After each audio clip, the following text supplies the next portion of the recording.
Hello, welcome to Driven at Drive Time.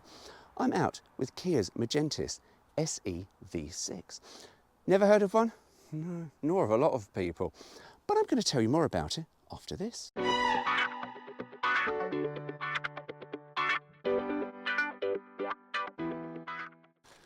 So what is it? It's a big saloon car, big executive saloon car. It is, nerdy facts for you, the first Kia Hyundai platform shared car, right? And now look.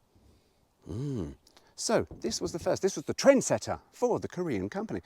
It is a precursor, I suppose you could say, to the Genesis brand. This was luxury. This is luxurious.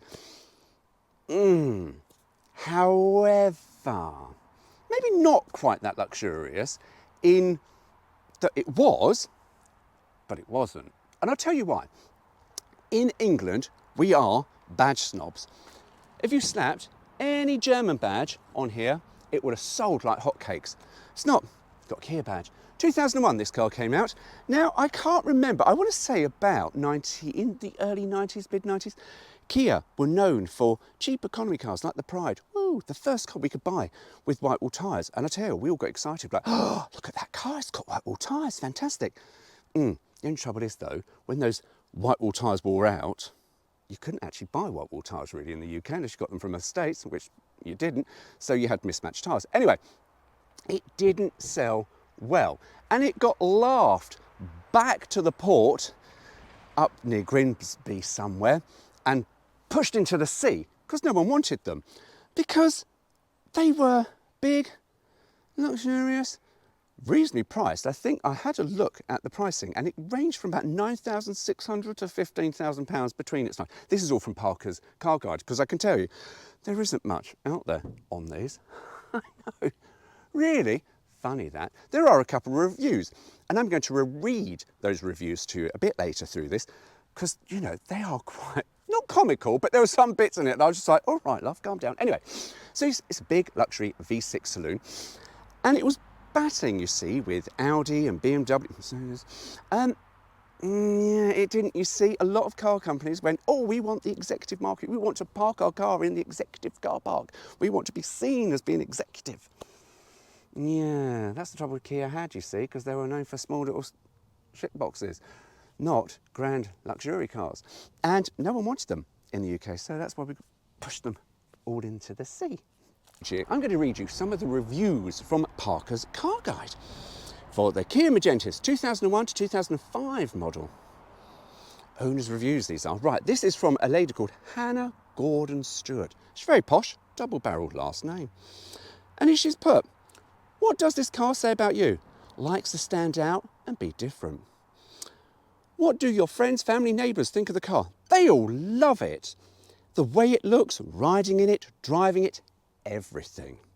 This is the bit I like. Would you buy this car again, and why? Yes, yes, yes, she goes on to say. Though I plan to keep this one for as long as I possibly can. What are you likely to buy next? See, now she slightly contradicts herself, and I'll tell you something, if she has done what she has done here, she's going to regret it. Because, you know, would you buy another one? Yes, yes, yes, she would. And then, what are you likely to buy next? I would either get another Kia or a Dodge. Good luck with that. So we go on to a second car review. So there are many on Parker's Car Guides, but I've just picked out two because I quite like these. And it says, this is by Jeffrey Wilkinson. What does this car say about you? Stylish but moderate, sensible, reliable. The same as the car. Now it does sound like he's got a bit confused with Parker's Car Guide and he thinks it's a dating site, but you know, he likes the car. 5 stars. What do your friends, family, neighbours think of the car? Very impressed. Thought it was a more expensive car. Would you buy this car again, and why? Now he's got a bit excited because he hasn't even put a space between the capital letters he's written. Yes, yes, yes! Bold capital letters. In over 40 years of driving, this has to be one of the best family saloons I have had the pleasure to drive. I don't think he's driven many cars. It's quite fun, and we do driving, and because it actually has impressed me, I'll be honest with you. I'm taking the piss now, but... And then we follow up with, what are you likely to buy next? Dunno. Probably stay with Kia for reliability, but new cars generally are so ugly.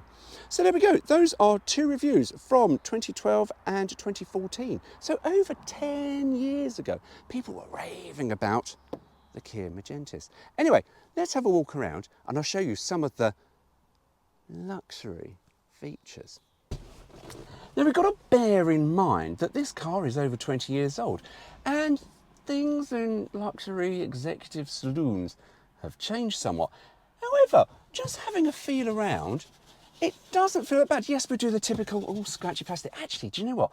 That's reasonably soft and smooth, so nice and easy clean. On top of the door cards, again, it's quite soft touch. And you sort of go, bloody hell.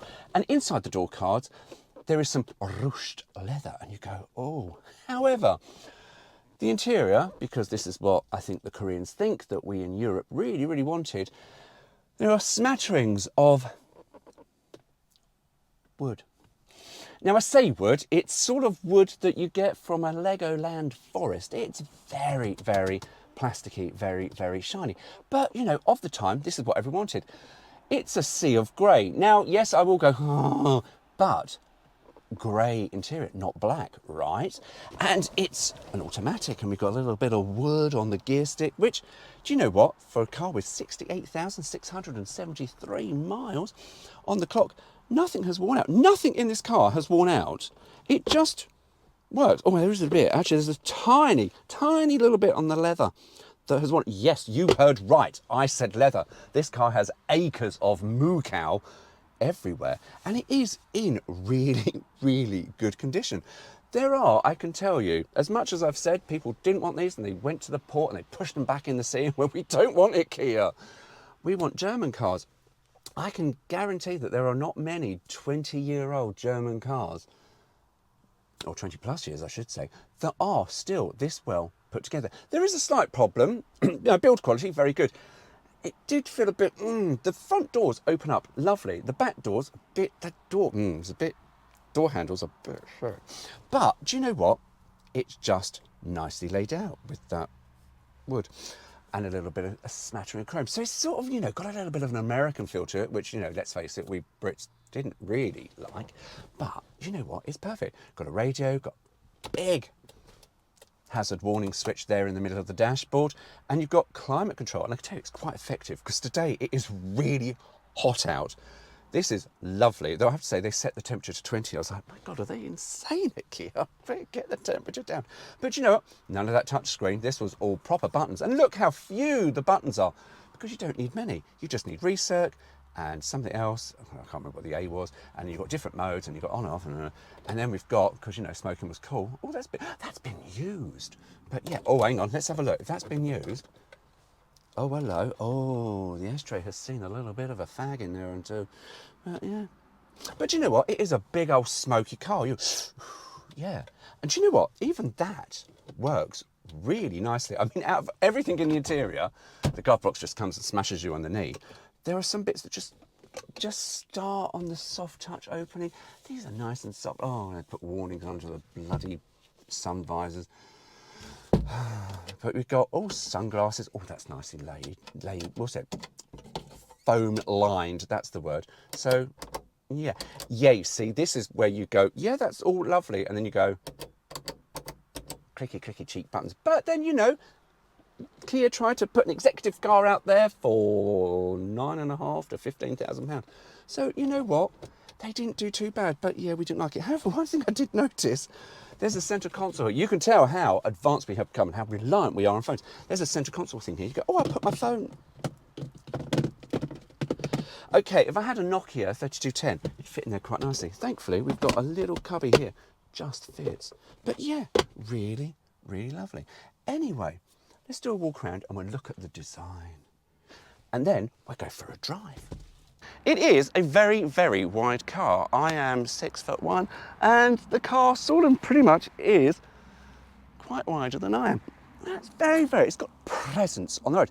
Nothing really aggressive.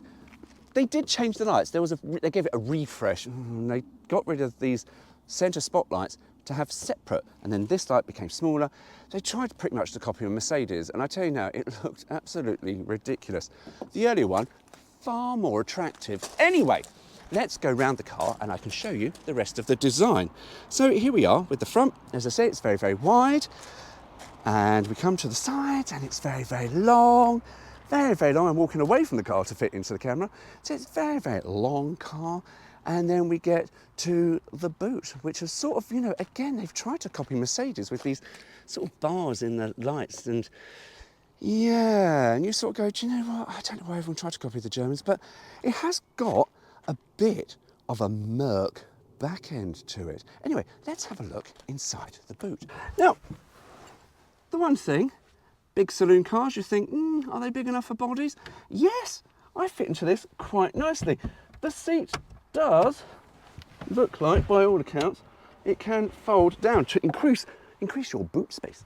But unfortunately, you can't seem to open it up from in here. But there are locks here. I'm going to find out what those locks are. But yes, it's a very, very reasonable sized boot. However, one thing, a bit like the Genesis G80 that I've reviewed recently, under here, not covered. But you know what? It's a cheap car. Yeah, that really should be covered. But there's a little boot light in there as well. But you know what? It's quite all right. And there's a little thing here that, oh, what's that? So you know me, I do like to fiddle around. There's a hole in here. I don't know what that hole does. Is that, it can't be a boot lid, but, oh, nice. Sorry, Kia, I do like to fiddle with the cars. I don't know what that does. I haven't got a fucking clue. Anyway, I get out of that. For an executive car, there is ample headroom. Little storage thing here for your magazines, no matter what you're into reading. Door cards, again, with a little bit of wood and a little bit of rushed leather.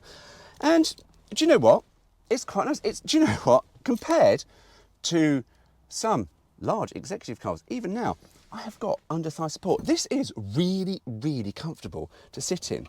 And we've got some cup holders and another storage thing, because the centre armrest is a bit, but I've got an ashtray. Good, because you can smoke in the back. But, yeah, really, really comfortable. Nice. Oh, there's a screw head there. You don't see that anymore. A screw head, exposed screw head that you see. Oh, Kia kick plates. Hopefully I can brighten that up. Here is where all the magic happens. Now, unfortunately, I don't really have much in the way of performance figures. All I know is the V6 double overhead cam 24 valve engine. But everything here, you see, nicely laid out. Oh, the battery caps come off. Yeah, everything here nicely laid out. You can get to your brakes, you can get to your fluids, you can get to your power steering, you can get to headlights. Remember, some cars you can't even get to bloody headlights. It's a bit tight with the battery, but you can do that without too much problem. But yeah, that all looks nicely laid out. So we're going to go for a little drive in Kia's Luxo barge Magentis. Got the aircon on, lovely. Let's have the window shut because the aircon is very, very effective. Even literally in a 20-odd-year-old car, this is really, really effective. Now, all that power for an automatic gearbox with selectable up and down. No paddles. Remember, this all predates paddles, because paddles were for sports cars and Ferraris and all that stuff, not for Luxo barge. That V6 powers all of it through the auto box, through the front wheels. So it does make it quite excitable on a gravel drive where we are now. And I have to say, I literally pushed the pedal with all bloody hell. So there's quite a lot of power that comes through. If I can find the performance figures, I'll put them in the description, because there's nothing out there to tell you. So here we go. Foot down.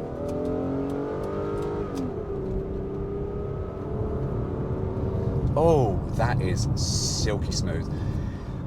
Kia have shod this on Uniroyal tyres. Very, very good tyres. They actually ride quite nicely in this. I'll just tell you, they are the same type of tyres that I've got on the Fiat X19, which on the back of that thing are hopeless. Anyway, on this, really, really lovely. They do sort of give you a nice cushioning ride. They are quite noisy. The road noise in here is, to 2025 standards, for a Luxo barge, unacceptable. Totally unacceptable. It is so noisy from the road noise. Power steering is really, really nicely weighted. It's like they went a bit exaggerated there, didn't it? Really? It's just, do you know what? I was looking through YouTube and someone has commented on one of my posts. Someone commented, "Wee, I'm dramatic." Thanks very much. Anyway, so power steering on this, nicely weighted. Sometimes with cars, it's just a little bit too light. This is really, really nice. It's just got a nice feel to it. One thing, it's that typical Japanese Korean car where all the column stalks are the wrong way round. So you go to indicate and you put the wipers on. Yeah, that's one thing the Japanese have gone, oh, maybe we'll just go European. So they have done that. Thank you, it's very kind. There's some cruise control down here and some headlight adjustments. If you've got bodies or heavy weights in the back, you can adjust your headlights. And yeah, all stereo. And it's just a really nice, comfortable place to be in. As I said, 68,675 miles now this thing has covered. And you know what? There's a tiny little squeak I can hear from somewhere, although it could actually be some of my equipment. But it's very non-rattly. And it just nice. And you sort of the gearbox, that I don't know how many gears it has actually, to be honest with you, because nothing actually tells me what it's got.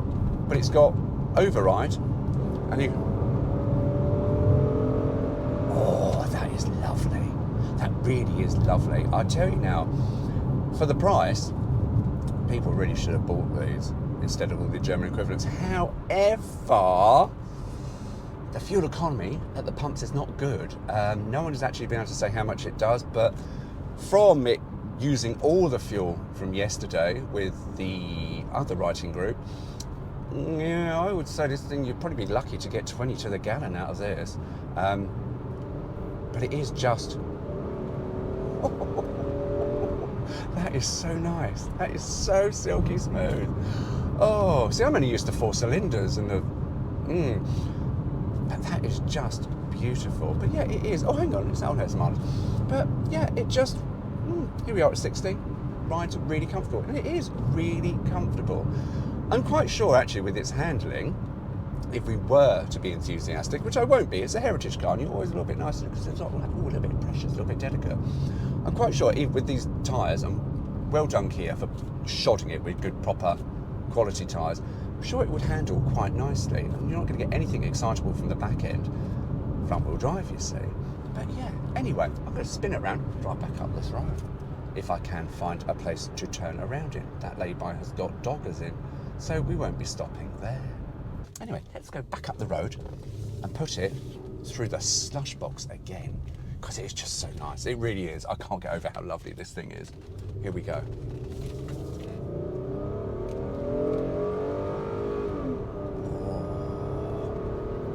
Sings at 6,000 revs, I tell you.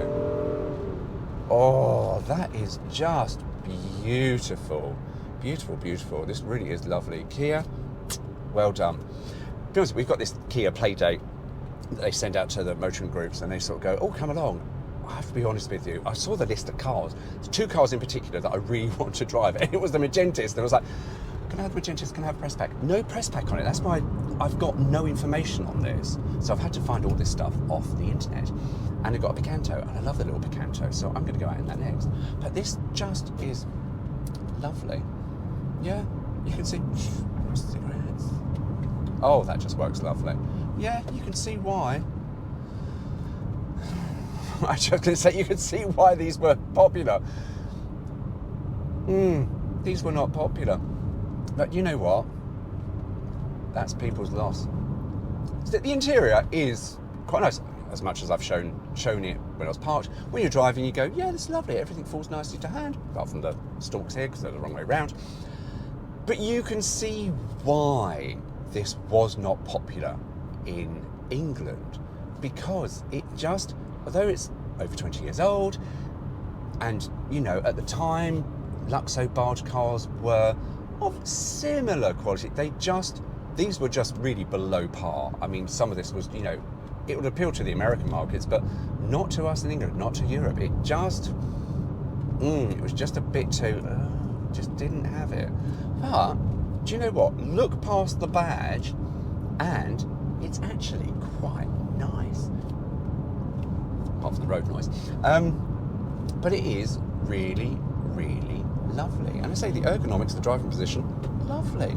Yeah, it's got nice and this ruched leather in the doors. Oh, that is a saucy bit touching. But yeah, that is rather, rather lovely. But suspension rates, they are super lovely soft.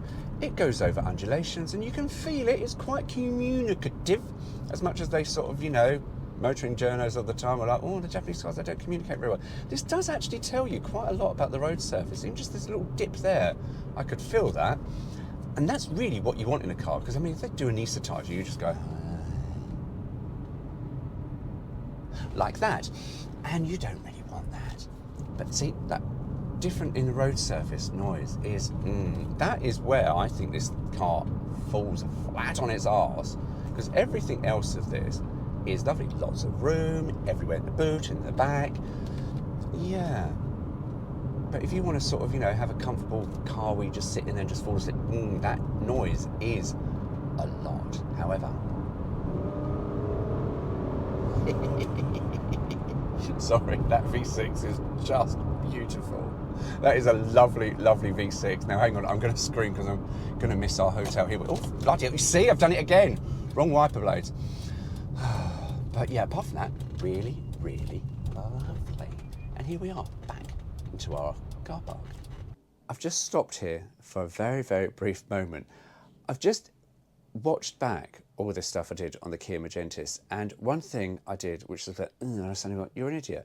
I tried to sort of review it as a new car, which it clearly isn't. So this review did go a bit wrong. However, we're going to come to my conclusion, which, because I had GoPro problems, the camera just stopped recording. So I'm actually using pictures and some walk around stuff. But here we go. So did the Kia Magentis deserve to be ignored by the executives? No, it didn't. It was quite comfortable. It did all that you wanted, but it lacked that badge prestige. That is something the Brits absolutely loved, and because it lacked that, that's why it got ignored. But do you know what? In the big scheme of things, it's not that bad when you consider Ford's Granada, Citroen's XM, and a lot of other more capable cars than this also got ignored because most of the executives thought German, German, German, and I'm afraid to say they shot themselves in the foot by going German, German, German because, well, this value for money was an absolute steal. So Kia did all right. Anyway, hope you enjoyed that. Mind you go, take care. See you soon.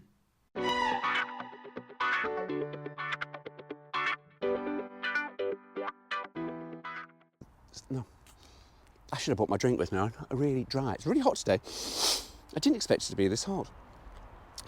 So I can't open. How do you open the bloody boot on this thing?